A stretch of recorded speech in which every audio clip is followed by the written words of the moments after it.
bien de la raison pour laquelle on l'a choisi. En fait, l'Auto-Québec avait des petites commandites dans plusieurs créneaux sportifs différents.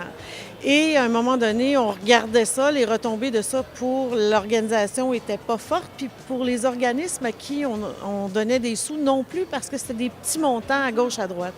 À l'époque, le sous-ministre du Sport était Claude Mayotte. Alors, ma collègue Danielle Légaré et moi, on est partis, on est allés rencontrer Claude Mayotte, on lui a donné notre budget, puis on a dit qu'est-ce qu'on pourrait faire avec ça, toujours dans le créneau du sport, qui pourrait nous permettre vraiment de faire une différence dans la vie des gens, parce qu'étant une société d'État, c'est des fonds publics. Donc, on avait à cœur d'investir au bon endroit.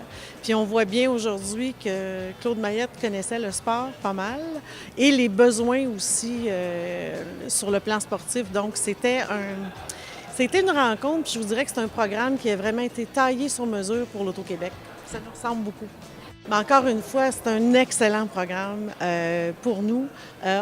Notre objectif était de faire une différence. Ce programme-là, on le voit à chaque année, répond tout à fait à cet objectif-là.